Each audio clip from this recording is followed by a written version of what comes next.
আজি পথাৰত এটা বহুত বিশেষ সকাম আছিল, যিহেতু পথাৰৰ সকাম, লক্ষী সকাম বুলি কয়।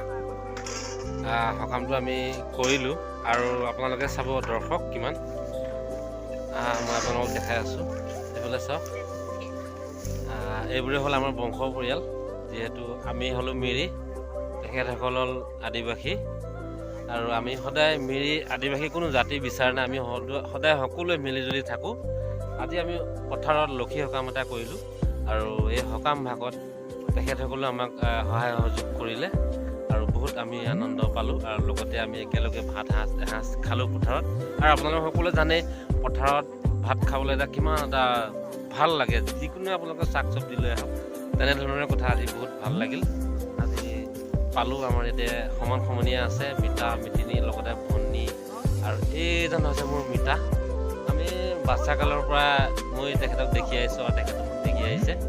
আজি আমি একেলগে মিলিজুলি পথাৰৰ সকাম ভাগি পাৰ কৰিলোঁ। আৰু এইফালে মই দেখাই আছোঁ, আজি মূল সকাম ভাগ কৰা মানুহসকল দেখাই আছোঁ। তেখেতসকল পূজাৰী বুলি ক'ব লাগিব। আমি আমাৰ নিজৰ মতে আমি কওঁ ভকত পূজাৰী, একেটা কথাই। এতিয়া আমাৰ শেষ পৰ্যায়ত আহি পালোঁ। আমি খাই বৈ শেষত সাঁজ পানীও খালোঁ। এটা ডাঙৰ ৰঙা মুৰ্গী লৈ আহিছিলোঁ, বনালোঁ মাৰিলোঁ, কাটিলোঁ মেলিলোঁ, মজাকৈ খাই দিলোঁ। আৰু লগত পচলা শাক, লাই শাক, মূলা শাক, পূৰা ভাল লাগিল আজি। চাওক আপোনালোকে, এতিয়া আমি পথাৰৰ মাজত আছোঁ।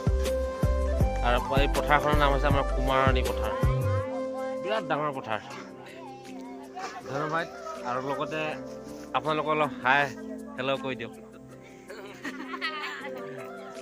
বঢ়িয়া।